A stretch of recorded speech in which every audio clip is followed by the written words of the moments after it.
Kannauj गुरसाहिबगंज Azad Samaj party Bhim army के तत्वाधान में मान्यवर काशीराम जी के परिनिर्वाण दिवस पर श्रद्धांजलि व विशाल सभा का आयोजन हुआ, जिसके प्रमुख अतिथि प्रदेश के कमेटी सदस्य मंडल प्रभारी जावेद वारसी ने मान्यवर काशीराम जी के चित्र पर माल्यार्पण कर लोगों को संबोधित करते हुए कहा, मान्यवर काशीराम जी अकेले साइकिल से निकलकर जातियों में बटे समाज को एकजुट कर बहुजन समाज बनाने का काम किया और कहा कि मान्यवर काशीराम जी ना होते तो कभी हम लोग सत्ता का सपना नहीं देख सकते थे। मान्यवर काशीराम जी ने कहा, जो मुर्दा होते हैं वो कभी मिशन नहीं चलाते, जो जिंदा होते हैं वो कभी मिशन को रुकने नहीं देते। आज मान्यवर काशीराम जी का कारवां नगीना सांसद चंद्रशेखर आजाद जी आज वो बढ़ा रहे हैं और भीम आर्मी जिला संयोजक सूरज गौतम ने कहा कि बाबा साहब के द्वारा उसके बाद में दूसरे बाबा साहब मान्यवर काशीराम जी हुए। भीम आर्मी मान्यवर काशीराम जी के कारवां को आगे बढ़ाया था। इस मौके पर आजाद समाज पार्टी जिलाध्यक्ष प्रभात गौतम ने कहा, मान्यवर काशीराम जी के मिशन को एंड चंद्रशेखर आजाद जी इसको बढ़ा रहे हैं। अतः मान्यवर काशीराम जी का कोई सच्चा उत्तराधिकारी है तो वह एंड चंद्रशेखर आजाद जी हैं। बीजेपी सरकार बहुजनों के अधिकारों का हनन कर रही है। भाजपा सरकार गरीबी नहीं, गरीबों को खत्म करने का काम कर रही है। उत्तर प्रदेश में डबल इंजन की सरकार होने के बावजूद दलितों और महिलाओं पर अत्याचार हो रहा है। इस मौके पर पूर्व मंडल प्रभारी हर्षित गौतम, विजय गियार, युवा मोर्चा जिलाध्यक्ष नेम सिंह खट्टिक आदि लोग मौजूद रहे। कन्नौज से सत्यभान की रिपोर्ट। आर्मी वाले ही लड़ते हैं, अन्यथा कोई नहीं आएगा। और जिनकी सरकार रही है, मैं ये दावे के साथ कहता हूँ, कोई कन्नौज में ऐसी समाज का एक व्यक्ति निकाल दीजिए जिसके पास कोल्ड हो, कोल्ड नहीं बढ़ा दीजिए जिसके पास एक फॉर्च्यूनर गाड़ी ही हो, कोई नहीं मिलेगा।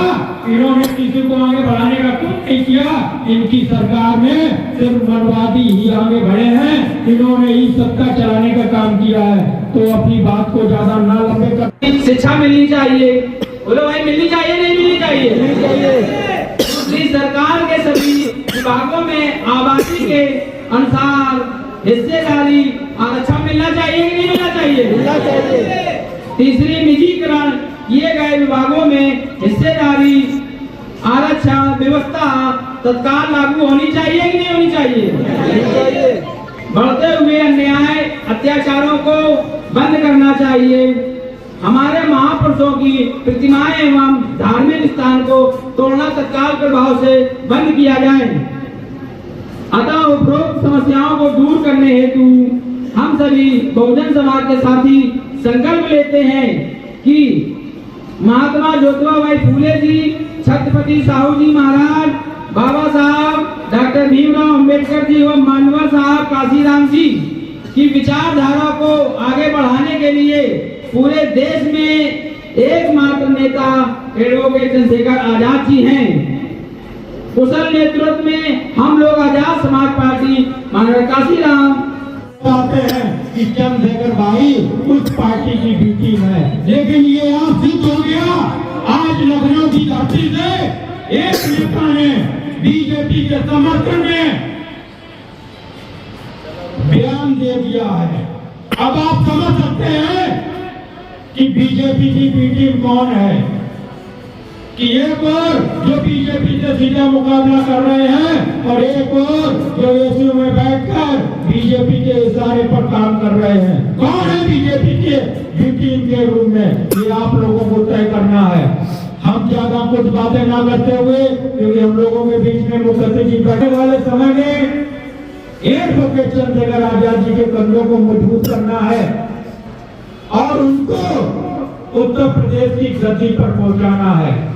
और मैं ये दावे के साथ कहता हूं कि अगर हमारा नेता जो आकर 10-10 साल 4-4 बार जो जिन्होंने सरकार चलाई है, मैं ये दावे के साथ कहता हूं कि हमारा नेता एडवोकेट चंद्रशेखर आजाद जी, जिनको 6 महीने का आप समय दे दीजिए, अगर उनके 4 बार की सत्ता को पीछे ना कर दिया तो कहना भीम आर्मी के सिपाही नहीं है। ये हम लोग कैसे दिखाएंगे? और मैं ये भी कहना चाहता हूँ कि अब तमाम पार्टियों के लोगों ने नीले गमछे डाल दिए भीम आर्मी को देखकर, तो आपके दरवाजे पर तमाम नीले गमछे वाले आएंगे। लेकिन वो आपकी लड़ाई को नहीं लड़ सकते हैं। आपकी लड़ाई भीम आर्मी आजाद समाज पार्टी के शेर ही लड़ सकते हैं। यही आपके सच्चे सिपाही हैं और यही आपके सच्चे कैसी हैं।